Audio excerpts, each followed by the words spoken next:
estamos de vuelta, lo escuchamos atentamente a Guillermo, la verdad un placer como siempre. Gracias, Luis. Guillermo nos decía, el deseo le va a ganar al miedo, y creo que un poco se trata de eso, de la pandemia, y en Argentina también el deseo, creo, y la necesidad que tenemos todos de que la rueda siga rodando y que sigamos todos trabajando y demás. Yo creo que el año 2020 va a ser recordado como un año bisagra. O sea, a lo largo de los años va a ser recordado como un año bisagra, donde, como decía Guillermo, la mayoría de los países, salvo China, han experimentado profundas recesiones y de no haber sido por los apoyos del gobierno con políticas monetarias y fiscales expansivas récord, la recesión hubiera sido peor. Pero en ese nuevo contexto mundial hubo actividades económicas y hubo sectores que crecieron exponencialmente. Y uno de los sectores que en el mundo y en la Argentina ha crecido exponencialmente es el comercio online. Ahora, ese crecimiento que han experimentado en estos meses, que de no haber sido por la pandemia les hubiera llevado 5 o 10 años, no hubiera sido posible si todo el sector no se hubiese preparado para pegar semejante salto. De eso es lo que vamos a hablar ahora en esta parte final del módulo, y contamos con dos empresas que han sido protagonistas en Argentina y que son muy importantes y relevantes en el comercio online, que son Mercado Libre y Plaza Logística. Hoy tenemos la presencia de Karen Brook, la tenemos acá atrás, Karen está en Uruguay, y tenemos a Eduardo Batista, fundador y CEO de Plaza Logística. Y bueno, si quieren arrancamos este debate y también vamos a estar con Guillermo. Y nos gustaría, Karen, va para vos la primera pregunta. ¿Cómo vivieron ustedes como protagonistas de todo este proceso? ¿Cómo vivieron desde adentro? O sea, contale un poquito a la gente cómo se hace para crecer exponencialmente o recorrer un camino en 2 o 3 meses, un camino que estaba planificado para 5 o 10 años. Buenísimo. Bueno, primero que nada, muchísimas gracias por participar de este panel espectacular. Gracias a vos, Luis, a Guillermo y a Eduardo. Y gracias a Guillermo por esa presentación espectacular, ¿no? Creo que todos estamos viendo cosas parecidas. Hablando de Mercado Libre en particular, a ver, nosotros sí fuimos protagonistas y somos protagonistas de este año tan particular, pero creo que lo que se dio fue el fruto de muchísimos años de trabajo, sobre todo en todo lo que tenía que ver con tecnología, con oferta comercial y con, sobre todo, la pata logística, ¿no? Que creo que Eduardo va a poder hacer incluso mayor hincapié, pero realmente eso es lo que hizo que nosotros podamos llevar toda esta demanda inesperada, ¿no? Que en algunos países inclusive se triplicó de la noche a la mañana, con relativa normalidad, que después obviamente lo que hizo fue que nosotros de nuestro lado tengamos que ponernos súper creativos en cómo hacemos para aumentar toda esa capacidad, tanto logística como tecnológica, para poder absorber esa demanda extrema, ¿no? Entonces, del lado de Mercado Libre, rápidamente todos los que estábamos en las oficinas nos fuimos a trabajar desde nuestras casas y seguimos haciéndolo. Y tenemos a nuestros héroes, que son aquellos que participan presencialmente desde nuestros centros de distribución y fueron los que realmente se pusieron la capa de héroes al hombro y pudieron hacer que la rueda siga girando y que podamos llegar, te diría que en la mayoría de los países, en Argentina en particular, casi sin demoras, ¿no? Lo cual es increíble porque hubo semanas en las cuales de verdad se triplicó la demanda. Nosotros teníamos un poco ese músculo, si se acuerdan, en el e-commerce tenemos estos picos de demanda muy fuerte, como pueden ser los Cyber, los Black Friday, así que sabemos cómo es, cuáles son esas llaves que tenemos que encender para poder absorber esa capacidad y esa demanda extrema, pero hacerlo, digamos, semana a semana, mes tras mes, es agotador, y creo que esa es un poco la sensación que tenemos todos después de este año tan particular. Bueno, buenísimo, Karen. Eduardo, contanos un poquito tu visión, tu experiencia como empresa logística y de valor dentro de la cadena de lo que es el e-commerce. Bueno, Luis, antes que nada agradecer mucho a IDEA por la convocatoria, a vos también, y un placer estar compartiendo panel con Karen y con Guillermo. La verdad que para nosotros, desde el sector de logística, esto era como la revolución esperada, ¿no? De alguna manera, todos sabíamos que iba a ocurrir en algún momento. La verdad que la Argentina venía muy rezagada en todo lo que tenía que ver con el comercio electrónico, sobre todo con la logística de e-commerce, ¿no? O sea, con las entregas vinculadas con el comercio electrónico. Y lo que empezamos a vivir a partir de la pandemia fue una especie de catalizador de muchos de los esfuerzos que, como bien decía Karen, veníamos viendo y haciendo en los últimos años. Hubo un montón de movimientos en los últimos años que fueron preparándonos en Argentina para recibir esta especie de catalizador enorme que implicó la pandemia, que sin esos esfuerzos anteriores hubiera sido muy difícil lograr el crecimiento exponencial de volumen que tuvimos, que repercutió en un crecimiento enorme del empleo y de las inversiones, ¿no? Y si nosotros en el caso nuestro de Newsant, que estamos en electrodoméstico, vimos que en la prepandemia la tasa de penetración del comercio online era aproximadamente 12%. Llegó en el peor momento del confinamiento, por julio, por ahí, arriba del 50%. Y hoy se estableció en aproximadamente 35-38%. ¿Por qué no le contamos un poquito a los que están viéndonos, a los que nos están escuchando, en términos de indicadores? O sea, ¿en cuánto tiempo hoy entregan un producto ustedes? ¿Cómo cambiaron esos indicadores para que la gente haya adoptado tan rápidamente y haya creído en el comercio online? Porque antes había un montón de prejuicios, ¿no? Bueno, es un punto muy importante entender que todavía estamos en pañales, ¿no? O sea, nosotros, para que tengan dimensión, digamos, en términos de indicadores, cuando la Argentina entró en la pandemia, estábamos a un ritmo anual de paquetes entregados en logística de e-commerce del orden de los 100 millones al año. Eso, cuando uno lo divide por la población, da un volumen del orden de los 2,2, 2,3 paquetes por habitante por año, ¿no? En ese mismo momento, el mundo desarrollado ya estaba por encima de los 30 paquetes por habitante por año y el promedio mundial llegando a 10.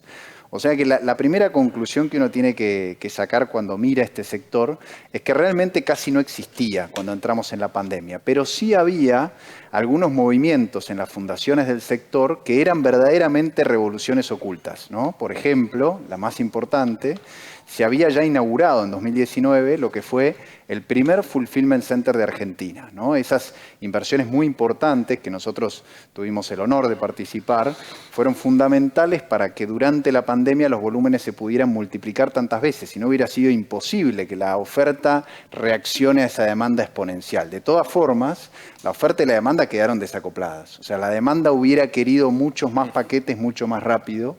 La oferta hizo lo que pudo, ¿no? Para tratar de abastecer esa demanda insaciable, ¿no?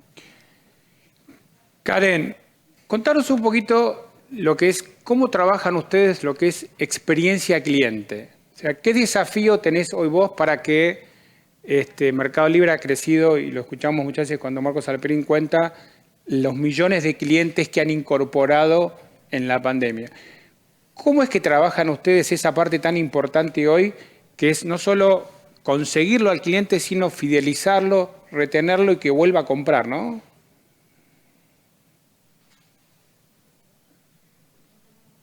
Perdón, ahí me desmuteé. Buenísima la pregunta. Sí, la verdad es que nosotros nos sorprendimos. Por ejemplo, en Argentina, en estos últimos meses, en lo que va del año, hemos aumentado en más de 2 millones la cantidad de compradores nuevos que vienen a nuestra plataforma. En un país en donde la verdad que Mercado Libre está súper establecido, nos sorprendió la cantidad de gente que se animó a comprar por primera vez.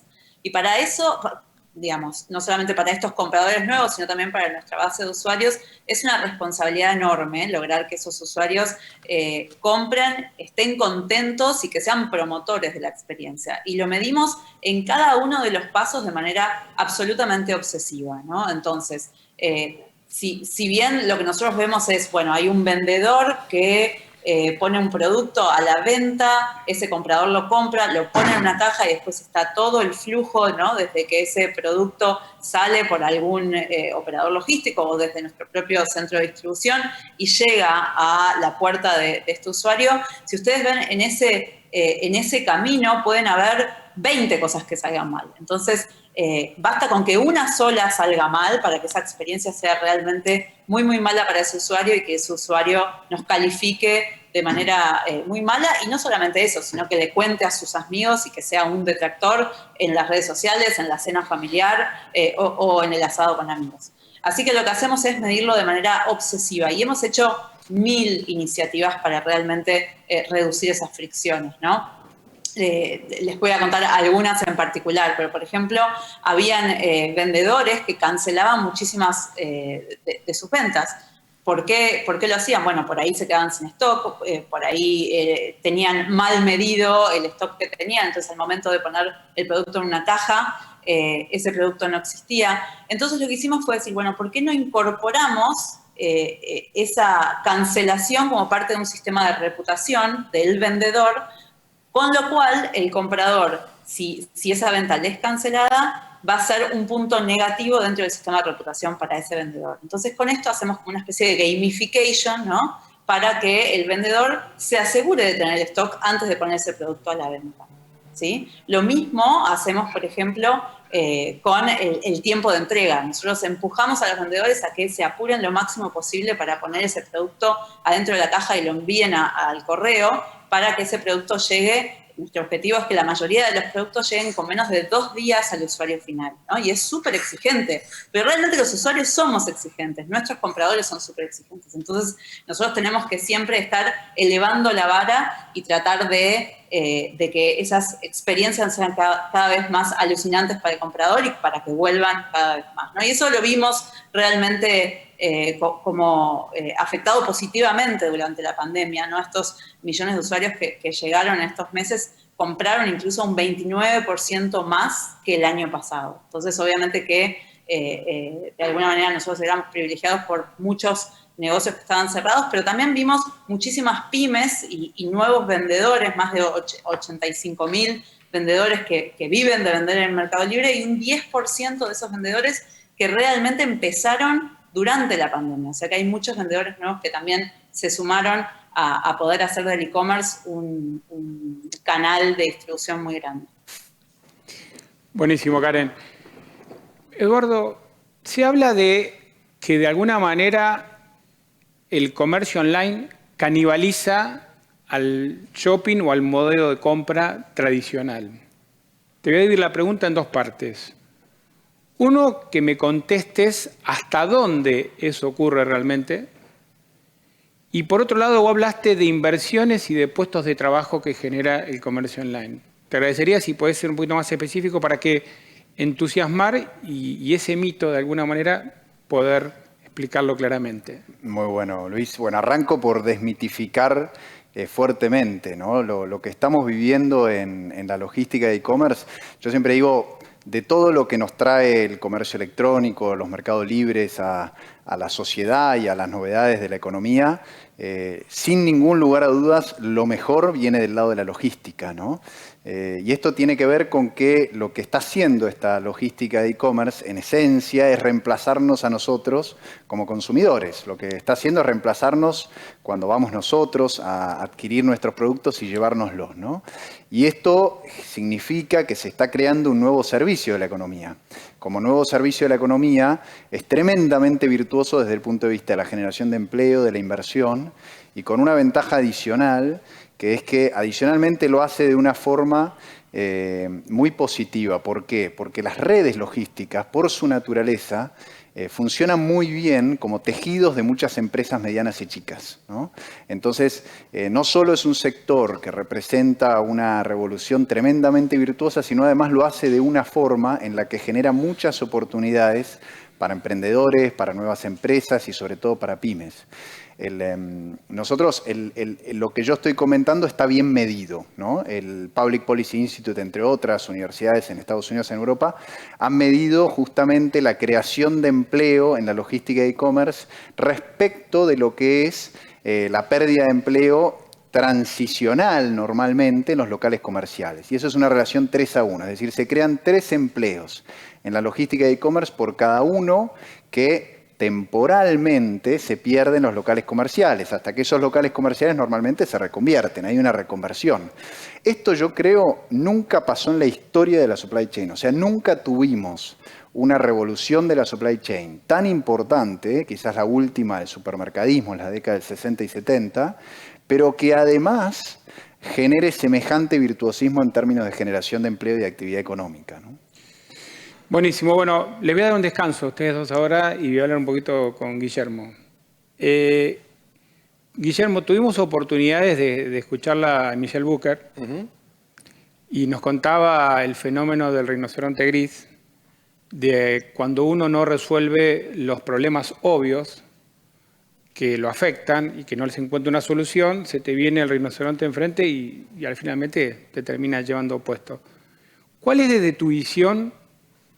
Seguramente hoy en la realidad argentina tenemos una manada de rinocerontes que se nos vienen encima, pero si vos tuvieras que decir, bueno, ¿cuáles son los rinocerontes o cuáles son los problemas obvios que hoy deberíamos resolver nosotros para que no nos sigan afectando?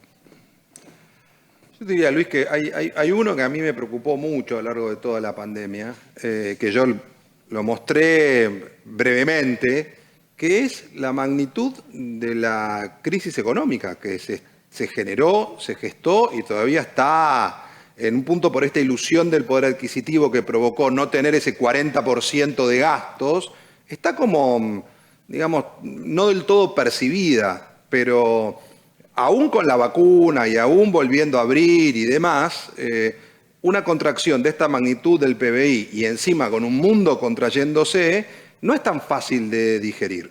Entonces, a eso hay que agregarle el efecto colateral, que creo que es el que junta lo macro con lo micro, con lo social, que es el empleo.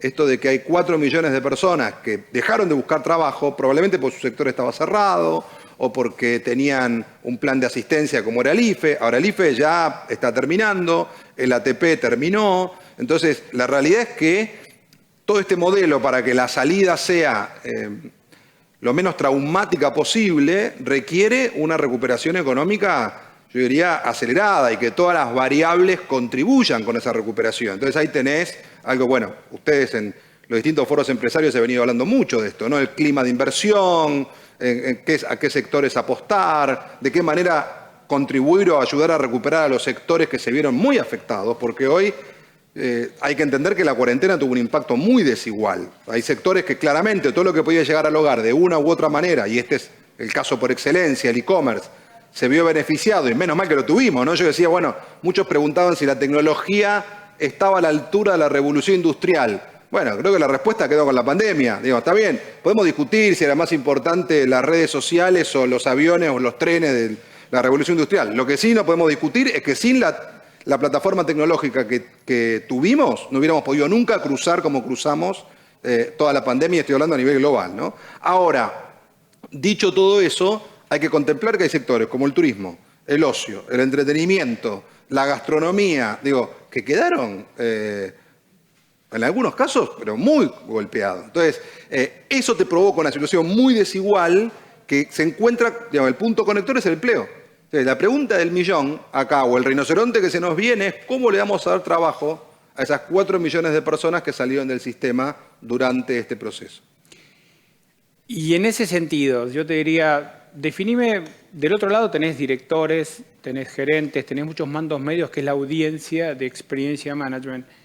¿Qué sectores de la economía van a recuperarse más rápido en esta mega tensión que vos decías entre la vieja normalidad y la nueva normalidad? O sea, ¿qué sectores vos decís, che, yo le apostaría en el 2021 de que cuando venga la revancha de la vida, como le llamaste vos y todo, en ese momento van a volver a aparecer un montón de actividades que hoy lamentablemente la están sufriendo o no la están pasando bien? Vamos a empezar al revés. Yo te voy a decir, Luis, y hoy lo chequeaba con esto que leía de Bill Gates. No, creo que el sector que está más complicado para volver es aquel que, por una cuestión de la contracción económica, está obligado a encontrar dónde optimizar, dónde eficientizar, y en ese lugar va a encontrar que hay un gasto que en este año no tuvo, y dicen, ¿y vale la pena volver a tenerlo? Estoy hablando específicamente del mundo corporativo. Digamos, me parece que el mundo, oficinas, el mundo viaje corporativo, no el fan and family. El fan and family lo he charlado con gente del sector y dice eso vuelve y vuelve. Digo, cualquiera que hables hoy, los aviones de Argentina que van a Miami van llenos. O sea, la gente va a querer volver a la playa, va a querer volver a viajar, va a querer volver a comprar. Ahora, la empresa que tiene que autorizar un viaje de 15.000 kilómetros de X miles de dólares por una reunión de 3 horas, que todos aprendimos que la podemos hacer por Zoom, por Microsoft Teams, lo que fuera, por Google Meet, el que fuera, ¿lo va a autorizar? Entonces, creo que ahí sí va a hacer falta un proceso de reinvención y de todo lo que está conectado con esa cadena de valor. Yo creo que eso es de lo que vuelve, si vuelve, vuelve menos y vuelve más lento y eso altera inclusive la disposición urbana, que es otro de los debates que hay. Vos pensás hoy los downtowns, digamos, los bancos en Estados Unidos y en Manhattan y en Londres le estaban diciendo a los alcaldes, tráiganme a la gente.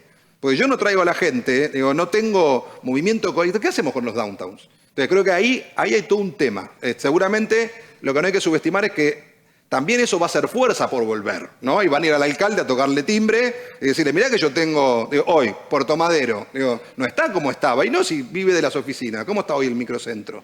Ahora, el resto, yo creo que más temprano, más tarde, vuelve. La diferencia de cuánto vuelve, de lo que vuelve, va a tener mucho que ver con cuánto dinero tenga la gente y cómo decida repartir ese dinero. Si vos me preguntás hoy, yo creo que hoy hay un deseo absoluto, hay una libido muy puesta en el hogar, y lo mostraban los números, porque es el lugar donde no solo estuvimos mucho tiempo, sino que si uno mira a Europa, decís, a lo mejor tengo que volver a estar ahí.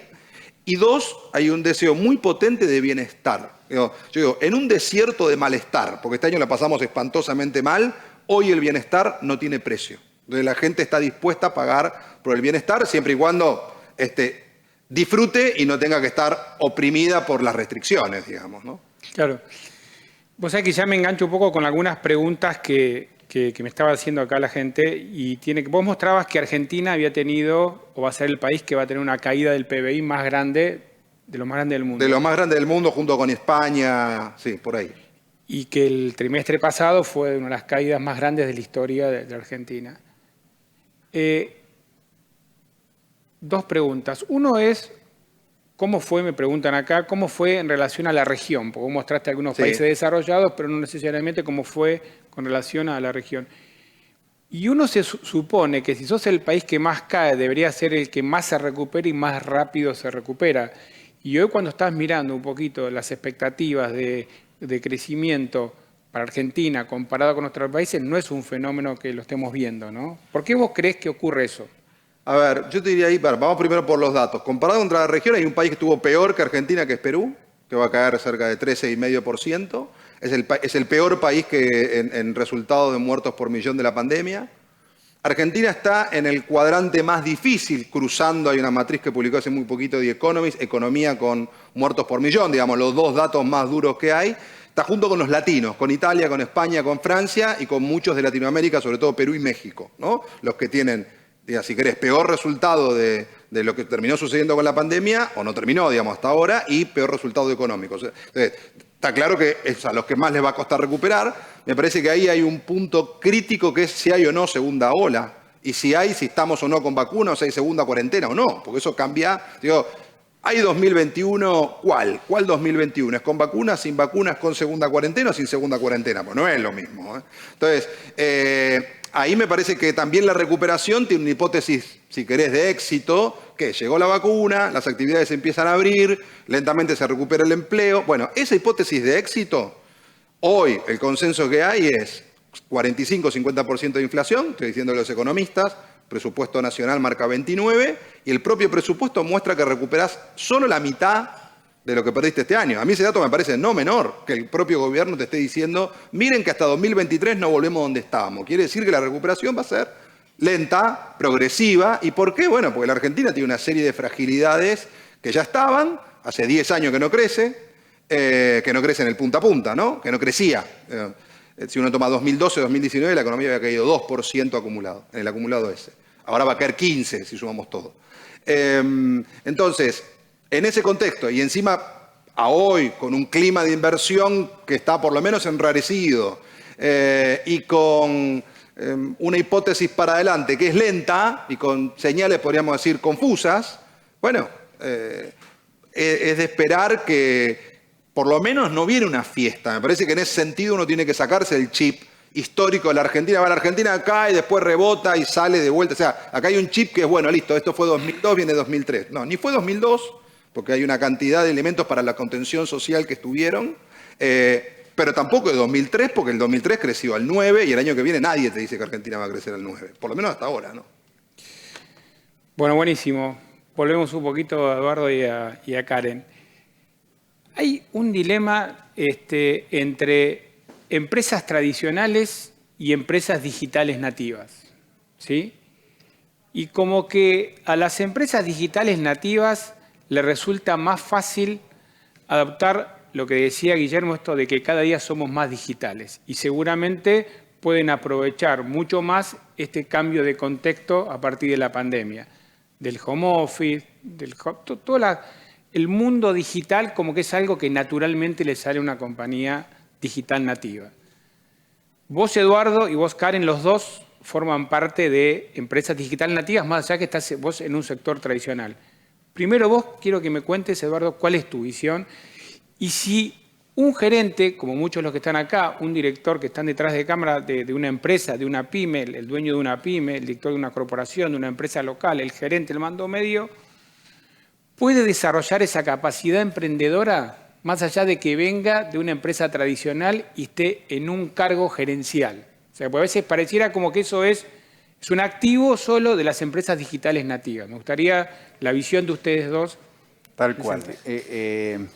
Yo creo que hay algo por ahí, un concepto interesante que se vincula con algo que dijo Guillermo hoy, que es como la digitalización, como si fuera una especie una especie de ataque matricial a todo lo preexistente, ¿no? Y eso hoy lo estamos viviendo muy fuertemente, porque no solamente uno puede distinguir las empresas que son nativas digitales de las tradicionales, sino también entender que esa digitalidad que inevitablemente vino para quedarse y que se aceleró en la pandemia, de alguna manera le mueve el piso a todos los mercados. O sea, mueve el piso a todo lo que antes estaba de alguna manera consolidado o en un equilibrio. Un equilibrio que puede ser más o menos estable, que podía ser más o menos cómodo, pero todos los mercados estaban como en equilibrio, ¿no? Entonces, yo creo que como primera visión es interesante entender que independientemente de cómo venían las compañías de antes, a todas les está afectando fuertemente la digitalidad, las está poniendo en jaque. Es como que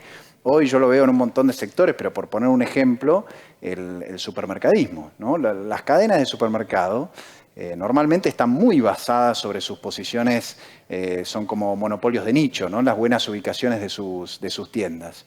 Bueno, a medida que el e-commerce va creciendo y que esto se va desarrollando, empiezan a entrar nuevos jugadores por todos lados. O sea, hay hasta empresas que nacen como empresas logísticas digitales que se están metiendo en el negocio del supermercadismo online, ¿no? Grandes plataformas como Mercado Libre u otras que se están metiendo en el negocio del supermercadismo. Y el supermercadismo con un dilema enorme, porque dice, ¿yo qué hago? ¿Fomento la digitalidad? ¿Fomento el online? Estoy creando mi Frankenstein, ¿no? O trato de mantener la situación como estaba. Y no hay solución. O sea, la realidad es que no hay solución. Hoy vemos las cadenas de supermercado en Argentina y todas tuvieron una estrategia diferente. Algunas querían parar esto y otras dijeron, yo me la juego y apuesto. Bueno, hoy claramente los que pararon la situación están más preocupados que los que venían desarrollando el canal. Me parece que la gran oportunidad, tanto para los emprendedores como para los intrapreneurs, ¿no? Los emprendedores que están dentro de las empresas, que yo siempre digo, son un bicho expulsado de las grandes corporaciones normalmente, ¿no? No se les da el lugar que cada vez es más importante que tengan. Esas figuras van a ser clave en lo que viene, porque tienen una capacidad de llevar la innovación a la ejecución, porque si no me quedo en los innovadores que tienen las ideas creativas y me quedo en los ejecutores que tienen capacidad de llevar adelante lo que me dicen que tengo que hacer. Pero necesito una figura que me escale y que me lleve de la innovación a la ejecución, ¿no? Y creo que ahí va a estar la clave del éxito de las compañías, independientemente del origen. Desde ya que las que vienen del mundo digital están más preparadas y son las que están haciendo este lío también, ¿no? Son las que le están moviendo el piso a toda la situación anterior. Claro. Karen. Luis, tocaste un temón de los cuales hablamos, te diría, todos los días, aquellos que vivimos en el mundo digital, ¿no? Y la verdad es que muchas veces nos sentimos un poco como si fuéramos los millennials que les tenemos que hablar a los abuelos, no de manera despectiva, pero de verdad, con aquellos que vienen con un chip diferente, ¿no? Y creo que acá lo claro y lo que ha demostrado la digitalización a nivel mundial es no lo puedes hacer a medias, ¿no? No puedes poner a tu sobrino que está en segundo de facultad a agarrar el online de un retailer y no podés hacerlo con una página web que no te cueste nada por mes para realmente transformarte, ni dejar 10 metros cuadrados en tu depósito para la pata online.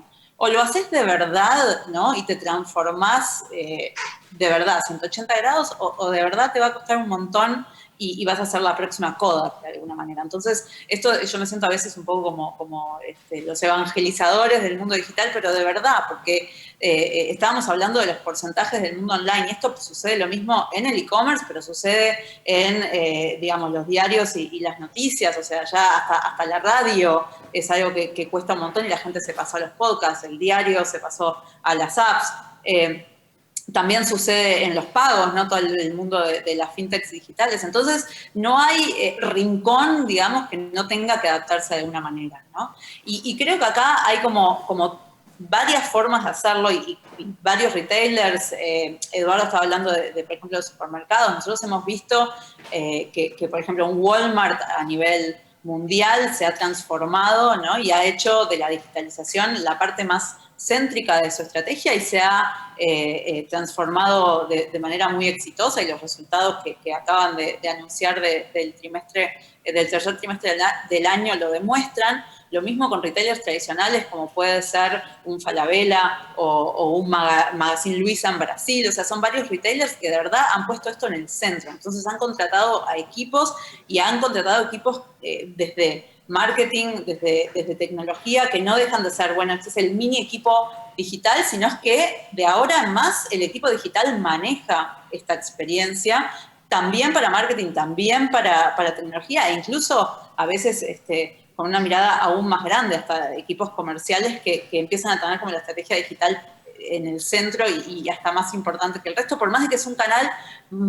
típicamente más chiquito, pero con un crecimiento tan grande que no pueden dejar de mirarlo, ¿no? Y después están los ejemplos de aquellas empresas que deciden no hacerlo netamente interno, ¿no? Y no hacer de esto el centro de su atención, pero sí hacer alianzas, ¿no? Como nos sucede a nosotros con varios de nuestras grandes tiendas oficiales en Mercado Libre, o como pueden ser los last milers. En su momento, Cencosud se alió con algunos de los last milers. Lo mismo hizo Walmart en su momento con Corner Shop, pues lo intentó comprar, después esa venta no sucedió. Pero digamos, hay varios de estos ejemplos donde decís, bueno, por ahí yo esto no lo puedo hacer solo, hay una expertise que no tengo, a mí me va a llevar 4 o 5 años, ¿sabes lo que? Adquiero esta empresa que es más chica, o me hago una alianza estratégica con esta empresa. Y eso a mí me parece también súper valioso como una opción, ¿no? Sobre todo pensando en la inversión que requiere, tanto en talento, en CAPEX, en dinero que uno tiene que poner para poder digitalizarse del todo. Hay caminos alternativos y creo que cada empresa tiene que estar pensando, si es que no lo hizo, bueno, ¿cuál va a ser mi camino y cómo llego a hacer de esto algo realmente central y crítico en mi camino a futuro? Guillermo, vos, ¿cuál es tu visión?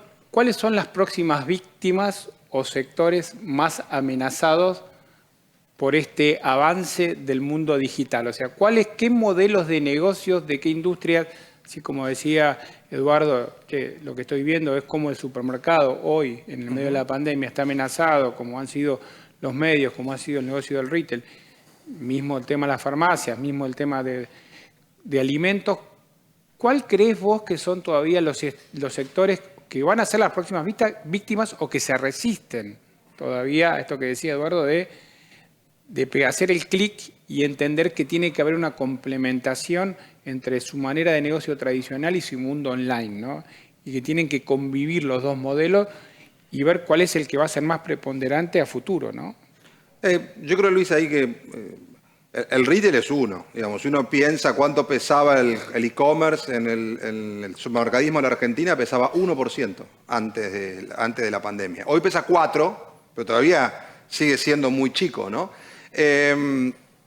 Ahora, Yo soy de los que cree que vamos a una cosa mucho más híbrida, ¿no? Y por eso hace un poco la cita de Barico, de no es dos sistemas, es un sistema con dos corazones bombeando al mismo tiempo, el analógico y el digital, y la gente, digo, muchísimo, y más después de la pandemia, pero ya para los jóvenes no había distinción entre si algo era físico o era digital. Entonces creo que la integración va a ser muy fuerte en muchos sectores. Creo que el mejor ejemplo, lo comentaba Karen, fue los medios. Los medios, muchos dijeron, mueren los diarios. Y en realidad lo que terminó pasando es una fuerte afectación sobre el papel, sobre el print, que todavía resiste, una mayor afectación sobre el print de revistas, que ya está un poco más golpeado, pero de todas maneras los diarios siguen ahí vivitos y coleando. ¿Por qué? Porque migraron a digital y porque además fueron capaces de pasar a la suscripción, que es un modelo de negocio que le permite subsistir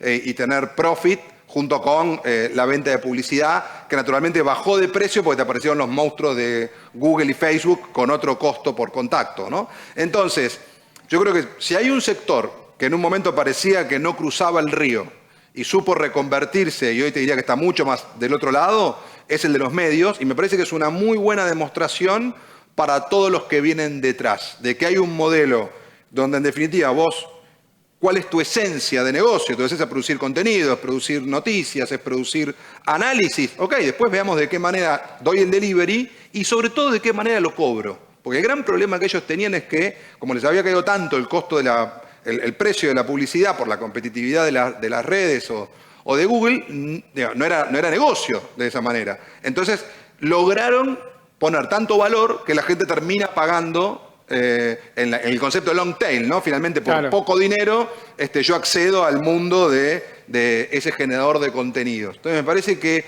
ese modelo es el que de algún modo nos muestra el camino, porque realmente estuvo muy, muy amenazado, no hace pre-pandemia, ¿no? Estoy hablando de hace 4 o 5 años. Y creo que el retail va para ahí. Y creo que icónicamente en su momento, Amazon comprando Whole Foods fue también una muestra de esa hibridez. O sea, para mejorar mi modelo de última milla necesito entrar al retail físico y probar ahí y ver qué hago con eso. Entonces, creo que el que se resista a la hibridez, y acá comparto con lo que decía Karen, el que diga, no, esto no va a andar, no va, lo hacemos, es irrelevante, me parece que lo más probable es que ahí sí se choque con una pared de frente, ¿no? Bueno, para ir terminando, les voy a hacer una pregunta a los tres. Bueno. Acá lo más importante, encuentro de experiencia de management, uno de los objetivos, como uno de los encuentros principales de capacitación ejecutiva, es que la audiencia le quede de alguna manera una idea de qué cosas no puedo dejar de hacer para seguir desarrollándome, para seguir apuntando mi plan de carreras, para seguir creciendo en mi organización. O sea, ¿qué prioridades, así como Guillermo decía, y hoy no te queda otra que ser cada día más digital, ¿no? Porque tenés que hacerlo en ese sentido, porque es la única, ya es un factor higiénico que tenemos que tener todos si queremos seguir de alguna manera desarrollándonos en nuestras carreras profesionales. ¿Qué otros elementos le podés contar a la gente, vos Eduardo, después Karen y por último Guillermo, qué otros aspectos vos le recomendarías desde tu visión y qué aspectos positivos te dejó la pandemia? Y esto me parece importante, siempre en la charla y todo dice, bueno, no, todo malo la pandemia. Creo que a todos nos dejó un montón de enseñanza la pandemia. Resumimos rápidamente tu visión de esos dos temas. Lo primero, lo último que preguntaste, yo diría que lo primero que me llevó la pandemia es ver que no estábamos locos, ¿no? Porque nosotros veníamos hace 10 años hablando de la revolución que se venía en la logística de e-commerce y es como que por un motivo o por otro, y muchas cuestiones muy vinculadas a lo que nos pasa en Argentina, había una especie de traba estructural de huevo a la gallina que hacía que esto no llegara, ¿no? Así que como primera cuestión es la gran noticia de que esa revolución llegó. Y a tu pregunta respecto de las cuestiones que no hay que dejar de ver, para no ser repetitivo con lo digital en términos generales, volver a mi sector, ¿no? A la logística. Yo siempre cuento la historia de que cuando yo era chico pensaba trabajar todos los sectores menos logística, me parecía un plomazo. Y la verdad que en estos últimos, sobre todo 11 años, desde que fundamos la compañía con mi socio, descubrí una especie de mundo increíble. Y durante estos 11 años también, un poco como un loco, así me consideraban, traté de transmitir toda esa pasión por un sector que tiene tanto para generar, ¿no? Tanto para generar, estamos hablando de en los próximos años seguramente más de 100.000 empleos nuevos en Argentina, un sector que seguramente tiene para generar no menos de 300, 400 nuevas empresas en el país, y un sector que también va a ser tan transformacional que va a generar oportunidades enormes para enorme cantidad de ejecutivos de compañías que empiecen a prestarle atención, ¿no? En la logística van a estar las grandes oportunidades de acceder a nuevos mercados, de acceder a nuevas oportunidades y realmente de poder impulsar cambios transformacionales en las organizaciones. Así que un poco mi invitación es a que presten atención a lo que está pasando. Recién está empezando, o sea, es un sector que, para que tengan una idea, se va a multiplicar no menos de 4 o 5 veces en los próximos años, a los volúmenes que ya tiene, que son impresionantes. Así que bueno, esa es mi invitación. Karen. Bueno, acá creo que dos reflexiones, una a nivel más profesional y una a nivel personal, ¿no? La profesional es, yo lo que saco de esta pandemia es la resiliencia, ¿no? O sea, de verdad de ver de cerca a tantas pymes que se han reconvertido desde el restaurante en la esquina que logra hacer delivery o se transformó en un mini market orgánico en la pandemia y sobrevivió y ahora hasta redobla la apuesta, ¿no? Hasta, obviamente, todas las pymes que de la noche a la mañana tuvieron que abrirse a este canal digital, aprender, estudiar webinars, mirar, y realmente es impresionante esa resiliencia que hemos visto en todos aquellos emprendedores que por ahí venían de mundos más tradicionales. Entonces, así como nos sorprendimos en estos meses, no dejemos atrás ese espíritu tan increíble, ¿no? que creo que todavía hay muchas más oportunidades para reinventarse. Eso más a nivel profesional de lo que uno ve que tiene alrededor. Y después a nivel personal, me parece que nos despertó un montón de prioridades y formas de cómo vivimos la vida, ¿no? Justo Guillermo estaba hablando de, bueno, los viajes corporativos se reducen dramáticamente. Y yo como empresaria, pero también como madre de 2 hijas chicas, yo vivía arriba de un avión, ¿no? Cada 2, 3 semanas y realmente nos hemos dado cuenta de que el nivel de eficiencia que uno puede tener, de alta comunicación mediante un Zoom, es impresionante. Entonces creo que esto también, todos tenemos que aprender que lo bueno de esta pandemia tiene que quedarse, que tenemos que poder pasar más tiempo con nuestros seres queridos, hacer más cosas, dedicarnos más al deporte, dedicarnos más a una vida sana. Y me parece que esas son las poquitas cosas súper positivas que tenemos que todavía tomar de estos aprendizajes y llevarlos a, bueno, qué cambios quiero hacer para mi vida para realmente ser una persona más plena, más feliz y ayudar a los que tenemos cerca. Gracias, Guillermo. Cortito, porque estamos ya sin tiempo. Nos están poniendo los carteles acá atrás las chicas. Vamos, Luis, muy cortito. Pensamiento complejo. Creo que tanto lo que más aprendimos como lo que más necesitamos es no ser capaces de pensar la complejidad, la ambigüedad, la paradoja, la contradicción, para poder construir una mirada que sea capaz de abarcar las múltiples dimensiones y causas y efectos que están operando sobre todos nosotros, y no olvidar nunca que todo está hecho de seres humanos. Mientras todos miraban epidemiólogos y economistas, además de mirar eso, me dediqué a estudiar historiadores, para la redundancia, filósofos, psicólogos y sociólogos, porque si uno entendía bien qué le pasaba a la gente, iba a poder predecir bastante mejor qué iba a suceder con los mercados y con los negocios. Buenísimo, cortito, reflexiones finales y apuntes de esta última parte del módulo que fui tomando. Creo que salimos de la pandemia todos mucho más digitales. El crecimiento relativo del hogar banker, nos decía Guillermo, respecto de otros bienes. El bienestar hoy no tiene precio, saber que uno está bien y la salud está bien, creo que también. Por otro lado, creo que en estos meses nos acercamos al futuro mucho más rápido que nunca. Cosas que pensábamos que íbamos a tardar años en hacerla han pasado rápidamente en estos meses. Y por último, apoyado en lo que es la reflexión y la paradoja que plantea Michel Booker del rinoceronte gris, creemos que en un país como el nuestro, sobrediagnosticado y subejecutado, quizás llegó la hora donde tenemos que resolver los problemas en serio que nos están afectando para que de alguna manera el rinoceronte no nos lleve puesto. Muchas gracias, Eduardo. placer. Muchas gracias, Karen. Muchas gracias, Guillermo. Un Y placer. muchas gracias a IDEA. Buenas tardes a todos.